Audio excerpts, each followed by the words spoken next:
I'm Jon Bond. Welcome to Move Yourself Happy. Made for fitness enthusiasts who want to make their passion their profession. Are you unhappy in your present job? Are you passionate about health and fitness? Do you want to release your true potential? If the answer is yes, this podcast is for you.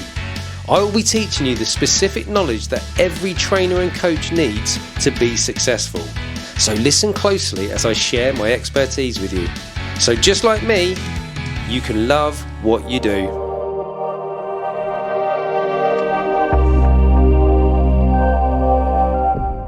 Welcome back. In today's episode, I'm going to be talking about barefoot training. And the reason I'm talking about barefoot training is because as a PT and as a teacher of PTs, I get asked quite a lot about barefoot training, probably because I wear barefoot training trainers. So it'll often spark a conversation because people will notice what I'm wearing on my feet. And that then leads on to a conversation about the benefits, what people can expect the first time they start wearing them, and then how to sort of encourage clients to adopt barefoot training and barefoot living long term. So I'm going to be covering all of that in today's podcast. So first of all, let's talk about what actually is barefoot training. So it's not necessarily being barefoot. People might get put off by that and I think, well, I don't want to do things in bare feet or hurt my feet. Well, I can understand that, but actually barefoot training isn't necessarily barefoot. It's training with minimal footwear, minimal material around the feet. Now, my personal experience of barefoot training has been positive, but it wasn't always that way. So when I first started wearing barefoot training shoes, this would have been about 15 years ago now, and my original experience was I didn't really like it. So I found that it really impacted on my running performance. And I bought into the theory behind it all, but then when I actually started doing the practice of it, it kind of impacted my enjoyment of running because my run times weren't as good. And the thing you have to remember is, and what I didn't really think about, is my whole life I've been used to wearing thick-soled shoes, as we all do, as most people do. We wear shoes that have a thick heel. So I've been used to running with that kind of sponginess under my feet. So the moment I got rid of those and started wearing barefoot, thin soles, minimal material around my feet, there was a little bit of a shock to the system and my body was like, oh, okay, this is different, not used to this. And instead of being tough and, staying the course and, educating myself on that and being aware that, well, yeah, that's going to be a thing, I kind of gave up. And I regret that a little bit. So anyway, I had another stab at it quite a few years later now, and I stayed the course, and my God, I wished I'd stuck to it sooner, or, adopted it much sooner because I prefer it so much more now. So my personal experience is when I went running with my old running shoes, so different pairs of shoes I've used over the years, but with the classic thicker heel, spongy sole, expensive shoes, all the big branded shoes, I would experience knee pain and I'd also get lower back pain. For those of you that know me, I don't have a natural runner's physique. So even though I do tend to do things like 10Ks, half marathons, I've done an ultra, I shouldn't really with my body composition and my structure, my frame.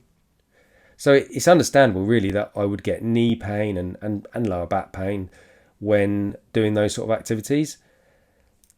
But since I started wearing the barefoots, that disappeared like overnight. And I'm not exaggerating. I just don't get it. I don't get that at all. Now I've done a few half marathons now with my barefoot running trainers. And I did one particular one. Oh God, I can't remember the name of it now. It's in Surrey. It's the North Downs Way half, I think it's called. Extremely hilly. The weather was awful. And then there were people that went past me and sort of laughed and made reference to the shoes I was wearing. And And I remember doing it thinking, yeah, but this is so much more natural. This feels so much better for my feet. I'm not getting the knee pain, the ankle pain, or the lower back pain, the hip pain that I used to get. And this is the thing, like previously, I would just have to run through all that. It'd always be the same sort of mileage as well. I'd get about 6 miles in, around the 10k mark, and things would start to throb. Whereas now, I don't get that. So my personal experience is it has eliminated any kind of running based pain when I'm out running, and particularly in these long distance races and runs and things. So I love it. So let's just go briefly into the history. Now, obviously, shoes have been around for a long time. We've been wearing shoes for a long time. They were first worn by Africans more than 40,000 years ago. Sandals, basically, made from thick antelope skin. So they were to protect your feet, basically. When you're out hunting, gathering, whatever you're doing, obviously there's going to be things on the floor that are going to penetrate the skin. So they were designed just to protect the sole of the feet. They weren't designed to give all the ankle support like today's shoes perhaps do. They were just simply a protective layer between the bottom of your feet and the ground.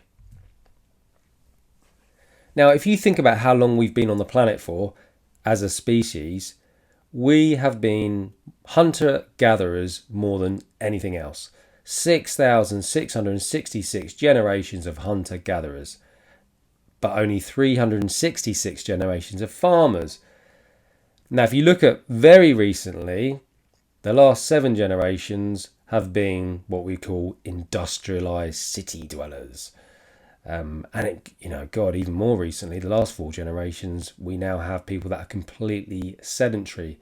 So that's what we might call the modern day human, somebody that can actually go through their entire life being minimally active, being very, very sedentary.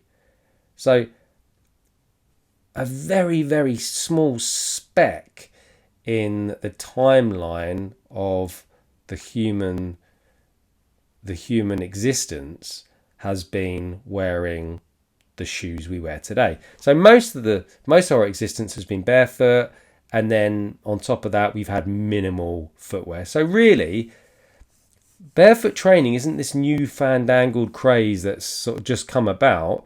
Barefoot training, or barefoot living, has been around for the majority of human existence. Now, in 1951, barefoot training, or barefoot living, running, whatever you want to call it, was reintroduced by a Japanese runner, if I can get the pronunciation right, Shigeki Tanaka. And he won the Boston Marathon in a pair of shoes that were basically like socks that just separated his big toe from the rest of his foot. But essentially he was wearing a pair of socks. So just something to just protect, a little bit of a protective layer between the base of his foot and the ground. And obviously at the time people were like, well, this is a bit strange. That's not sensible running footwear. Which still baffles me now, because if you think about it, like what I said previously about this timeline of human existence, wearing thick-soled shoes with lots of support is just a speck on the timeline. So that's the kind of unusual thing to do, is to wear these shoes that we so commonly wear now. Now, there was a book I read a while back now, and some of you guys might have read this, called Born to Run. It's a great book if you haven't read it, and it's about a chap called Christopher McDougall. He's an author, a journalist. You can check out his TED Talk if you go on YouTube or go on the TED website. And he's basically an avid runner. And he was told by doctors that he's never going to run again. But then he found the Tarahumara tribe, which is a group of South Americans and Mexicans who are considered to be among the best distance runners in the world. And from them, he learned the healing effects of barefoot running. So he, similar to me, although his story is a lot more dramatic, a lot more impressive, I didn't disappear off to Mexico to run with a Mexican tribe. I think I did mine on mainly around Findon and Sisbury Ring, but in sunny Sussex. But he ran with these runners, and he found that he was able to run again simply by wearing nothing on his feet. So barefoot running. And he fell back in love with running. And it's a great book, so give it a read. It was one of those ones where I started getting into running, and I did a little Google, good books to read when you're into running, and that one always comes up. Anything to do with running, that one comes up. And I read it, and it makes you love running.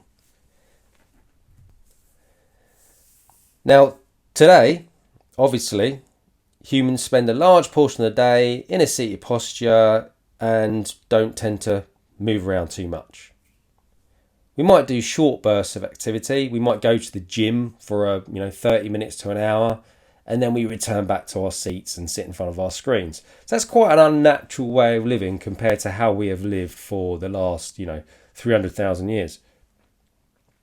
Now, really, what we should be doing is regular low intensity movement on 2 feet under gravity. And, Christopher McDougall says in his book, it's the best anti-aging program known to humans. So people that are thinking about getting into this, they would be looking at doing things like getting a standing desk. So they're standing on their own 2 feet with either barefoot or with barefoot shoes.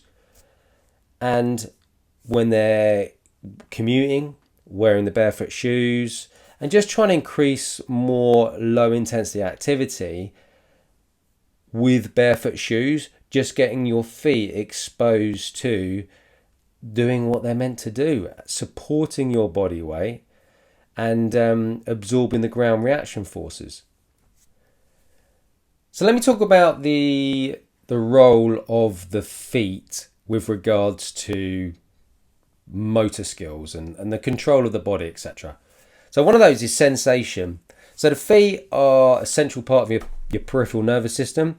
They collect information about your external environment. So obviously they're coming in contact with the floor, they're picking up information from the ground, and they're relaying that back to the central nervous system, which is your brain and your spinal cord. Your brain processes that information and then decides what to do with it. And your hands do the same. When you touch things, it will pick up the changes in temperature, the feeling, etc. And then brain does the same. It sends that via the peripheral nervous system to the central nervous system, and it decides what to do. So our hands still do that job relatively well, but the feet have started to lose that role because of the addition of footwear. So when we have a lot of thick material around our feet, then we lose the sensation. So the feet not only lose the ability to do that, but they're not capable of doing that anymore because of this barrier. So we're not, and I don't want this to sound really kind of out there and overly spiritual, but we're not at one with our external environment because we don't have any real contact with the floor. Now, another role of the feet is stability, and I made reference to this previously in a podcast episode about stabilization. And essentially, our feet are arches. They should have like a natural arch, and that's like a spring. So every time we foot strike, if you remember Newton's law, every action has an opposite and equal reaction. So the force you apply into the ground to move, you'll get the same amount of force going back into the foot. Now, if you've got a foot that's covered in thick material, ankle support, etc., a common shoe, that will then bypass the foot, get sent up to the knees, the hips, the lower back, etc. So you're not allowing the foot to do its job and absorb that impact from the ground. And if you think about how many different ligaments and muscles and tendons there are in the foot, they are there to absorb those ground reaction forces, but they're not doing that. So they're kind of, not only are they atrophying because they're not getting the training, but they can't do it anyway. because of the shoe, sorry. Now, the other thing that feet do is actually they become very, very strong. So without excess footwear, our feet actually increase in strength. And they have on them what's known as rockers. There's 3 rockers: the heel rocker, the ankle rocker, and the forefoot, the big toe mainly. And the flexibility and strength of these rockers are crucial for good movement mechanics. So to move well, natural locomotion, we need to train those rockers. And if you look at, again, traditional shoes that we wear, or we're meant to wear, we're encouraged to wear from as soon as we can walk, they make it extremely difficult to train the strength and flexibility of those rockers. So we end up with weak feet that get injured and hurt and can't produce as much force and stability as they should be able to do. Now, I know people will talk about, we should just all be in bare feet because it's natural, it's what Mother Nature wanted, it's what God wants, whatever. Now, that we call that the naturalistic fallacy. So just because something is deemed as being natural doesn't mean it's good, because obviously shoes can be good, can't they? Like, as we mentioned, those sort of indigenous Indians, they would wear, and the Africans would wear something on the bottom of their feet to protect their feet from the ground. So if they did tread on something sharp or something that was going to hurt them, at least they had a bit of protection. And that's what shoes do. They offer protection. So we're not saying don't wear shoes. We're saying shoes can be great. You've just got to make sure you choose the right shoes. Shoes that will protect you from the ground, but still give you the sensation, where you can collect the information from the external environment, relay that to your central nervous system, and allowing, the 3 rockers to do their job and get strong, absorb ground reaction forces, etc. And obviously shoes keep your feet warm as well. So if you're out and about, I've got a pair of hiking boots that I bought from Vivo, which I'm going to come to, Vivo Barefoot. And they're wonderful. They're barefoot hiking boots, but they're extremely warm. They keep my feet very warm. So if I go out in the winter, my feet are very snug, and I like that. I like having warm feet, but they're protected. And I've worn those in all sorts of different terrains. Where I live, there's a lot of flint, and I've never once felt the flint in the bottom of my foot from wearing those hiking boots. So they're definitely protecting my feet. They're keeping them warm. And also, little shameless plug here for Vivo, but I think they look pretty cool. The hiking boots that I've got, they look really cool. People go, "Oh, I like your boots." I hear that all the time from friends and what have you, and that's my chance to then start plugging Vivo and those types of shoes. So I'll come to that anyway. But if you want protection, if you want warmth, if you want something to look good, then you can't go wrong getting yourself a nice pair of Vivo Barefoots. So if you're looking to select a minimalist shoe, now obviously I've just been plugging Vivo Barefoots already, but you don't have to go with Vivo Barefoot. There's lots of different companies. My first pair I bought, I'm pretty sure, so not back 15 years ago when I said that I originally started doing it, but when I came back, so my Barefoot Training comeback, I think the first pair I bought was on Amazon, and they were absolutely fine. They just wear out very quickly, and I could feel stones. So as I mentioned, there's a lot of flint around where I live, and I could feel that. And the number of times I had bruised feet all the time from just landing on stones and things. And since I moved over to Vivo Barefoot, I don't get that because they're a lot more robust under the foot. So you'll feel the ground, so you'll be able to sense, the external environment, but you don't get hurt as much. So minimalist shoes basically allow your feet to do their thing. They're wide, so they're not sort of tight like today's traditional shoes. So it means that your feet can kind of spread a bit more. If you look at the feet, you can go online and Google this, but if you look at the feet of people that spend a lot of time wearing minimalist footwear or completely barefoot, their feet are wider, which straight away you can totally understand why they would have more stability. Wider feet, of course, is going to give you more stability on the ground. So you get a nice, robust, stable base of support. Minimalist shoes are going to have a thin sole, as we mentioned, to enhance the foot sensation on the ground. But you want them to be puncture resistant. So that was my problem when I bought Amazon shoes. No offense, Amazon, but the ones that I was buying on there, I bought a couple of different pairs. I'd feel flint. I remember actually pulling a piece of flint out of the sole of my shoe once. It cut my foot, not badly, but it did cut my foot, and I had to pull a lump of flint out. So this is again why you want to be careful which ones you buy. They're very flexible, so if you get a minimalist shoe, pick it up, you can literally squash it into a ball, and that's how flexible they are. They allow that natural range of movement of the foot. So remember, the three rockers doing their thing, the muscles, the tendons and ligaments, flexing, extending, absorbing the ground reaction forces, and strengthening the muscles and the connective tissue. So you basically have a very strong, robust foot. Now, think about the indigenous shoe.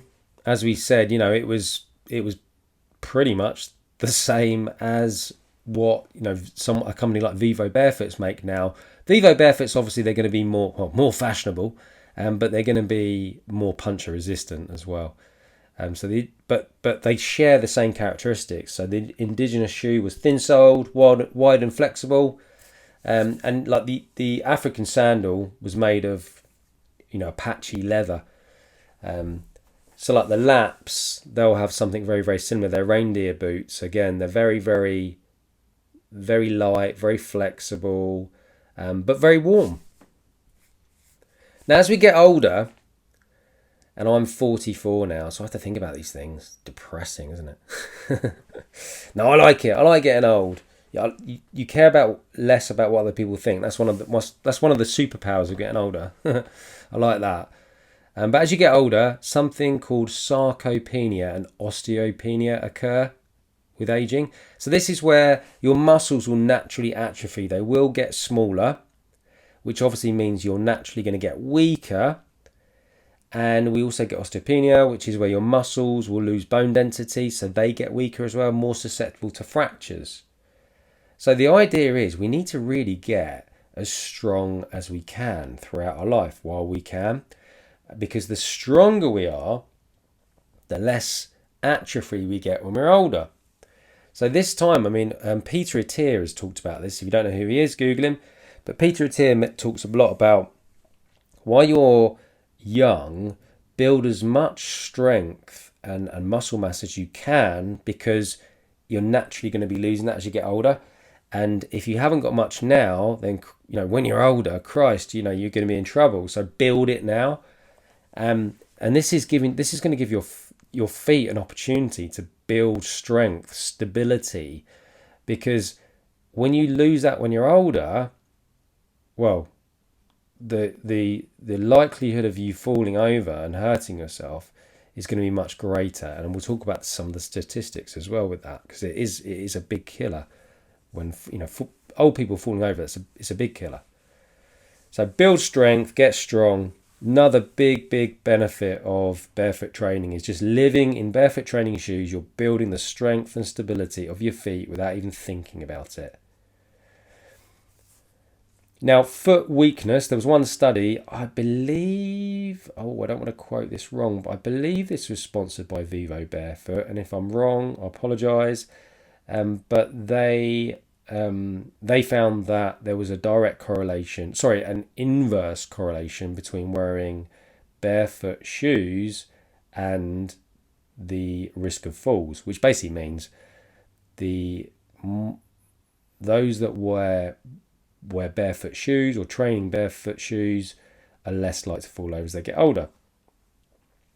Just 6 months of minimalist footwear increased foot strength by 60%. Just 6 months. So start now.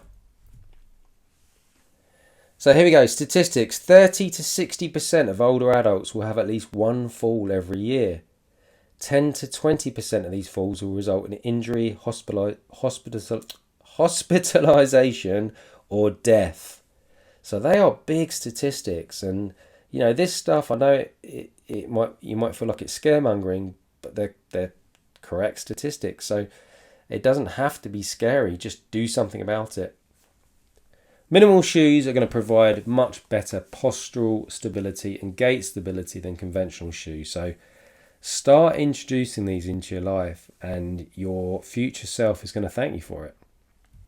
Now, something I haven't mentioned as well is one of the problems with today's modern running shoes is they can result in injury. So a really, really common one is plantar fasciitis, which is like inflammation. And today's modern running shoe will modify the natural arch of the foot. So there's constant pressure and impact on the heel. And what you find then is the plantar fascia and the connective tissue located around the heel bone becomes inflamed, and this causes pain. High impact exercises, running, jumping, need good shock absorption. And that's, where minimal footwear comes in, because you'll get that natural shock absorption. And it's so common. People start running for the first time and they go from doing nothing to quite a high volume of running. But when they wear modern day running shoes, as a result, they often get, plantar fasciitis. So good way to avoid that, get your barefoot running shoes. Now, if you're a trainer and you're thinking about transitioning to barefoot training, or you're already a trainer that has transitioned to barefoot training and your client is curious, they're asking you why you wear barefoot training shoes and they want to start that transition themselves, then it's all about managing expectation. I think that's the mistake that I made, certainly. So you can learn from my mistakes, and just be mindful that when people start, most people actually stop pretty quickly because they realize it's harder. It is harder at first. They jump in too quickly, they get frustrated, and they give up. That was me the first time. So don't make the same mistake I made. You're definitely going to find that you're going to get slower on your runs because you haven't got that springy cushioning anymore to propel you forward. So bear that in mind and just give it time. Manage your expectation. Manage your client's expectation. So let me give you a few tips. So tip number 1, give it time. You've been training with shoes and wearing shoes your whole life, so it is going to feel uncomfortable at first. Some of you might not. Some of you might be like, oh, this is actually all right. I quite like this. Great. But if it does feel a bit weird, that's normal. Expect that. You're doing something different to what you have done for a long, long time. It's going to feel different. Start maybe with just 10 minutes. Just 10 minutes, 2 to 3 times a week. Gradually extend that by 5 minutes when you feel comfortable. So like with anything, personal trainers, listen to this. You know that when you get a client for the first time doing anything, you start with something that is achievable, challenges them a little bit, but is achievable for them, achievable and realistic. Do that with barefoot training, and just every now and then when things start to get a little bit easier, progress it gradually. Number 2, tip 2, get ready for the DOMs. When you run mid-foot to toe, your calf muscles will get a hell of a workout. My calves have grown, not massively. I measured, I think they're about half an inch bigger, which, I'm actually quite happy with. But they'll get a lot more of a workout. That half marathon that I did in Surrey, the next day, so normally when I run, or what I used to get when I run, was my quads and my hamstrings and glutes and things, they would be throbbing. It's my calves. My calves throb now with the barefoot training.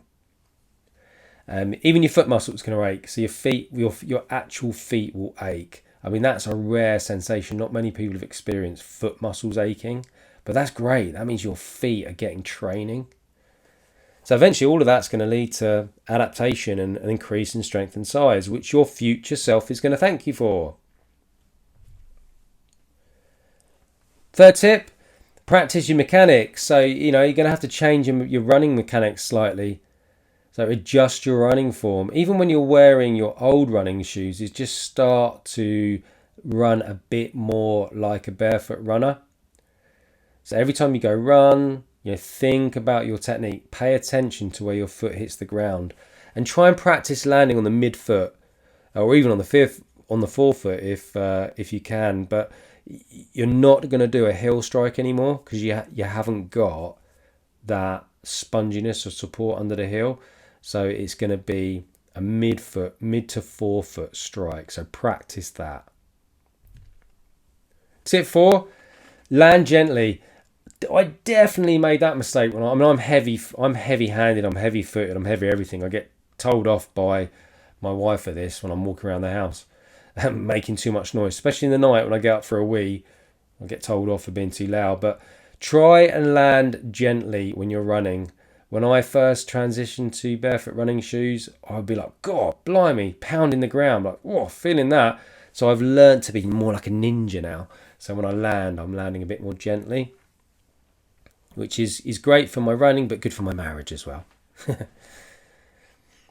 You've got less protection, so if you haven't got the sponginess, you're going to want to hit that ground with a little bit more softness. Practice moving your legs faster, so you're already pushing up with the next foot as soon as you land with the first one. Quicker steps reduce the ground impact, so you're going to move your feet faster, probably have higher cadence and less force put through the floor. Tip 5, wear shoes only if you need to. So this is me all over. So I've got, and I'm going to mention Vivo Barefoot again. I've got the Vivo Barefoot hiking shoes. I've got a pair of shoes that I wear in the gym.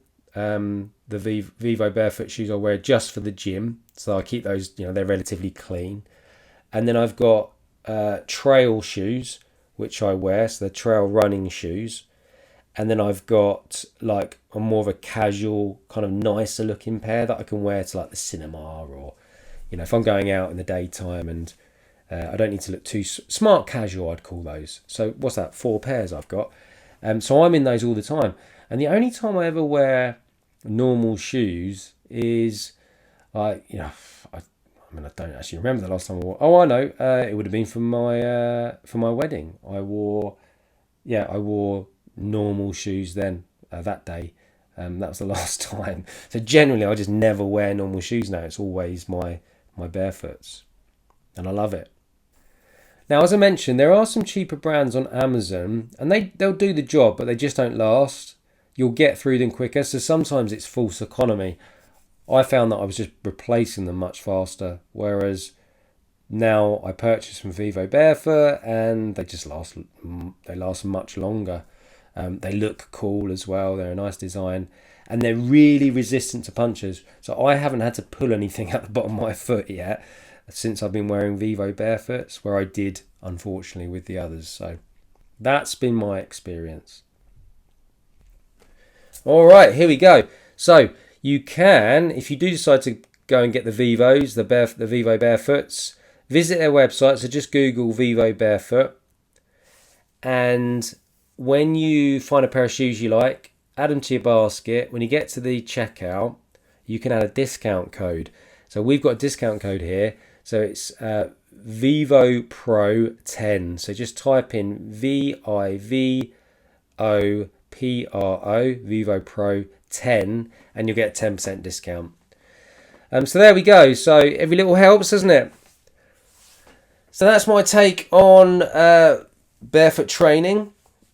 Just to reiterate, I mean, I don't want to get on my soapbox too much, but I personally think for anyone that's a health and fitness enthusiast, this is a natural progression. It's the next thing, isn't it? Along with everything else that I push and promote, I think moving on to minimalist footwear and spending your life, whether it's at work, at play, training in barefoot training shoes, barefoot shoes, your future self is going to thank you for it. You're going to have strong, robust feet. You're going to have more connection with your external environment. You're going to have less injury risk. And you're just going to be all-round better person, in my opinion. Okay, I hope that was helpful. I'm going to get out now. I'm going to get out there. It's awful weather at the moment. It's wind, it's rain. I don't care. I'm going to put my Vivos on. I'm going to get out there and I'm going to clock up some miles. So see you next time. Now, if you enjoyed today's episode, something you can do for me is subscribe to my show. And if you know anyone else that might be interested in this content, then please share it with them too. You can also head over to our socials and follow us on TikTok, Instagram, Facebook and YouTube. But if you're ready to take that next step, visit our website www.stormfitnessacademy.co.uk, fill out a contact form, that'll come straight to me. I will contact you shortly afterwards and I look forward to speaking to you then.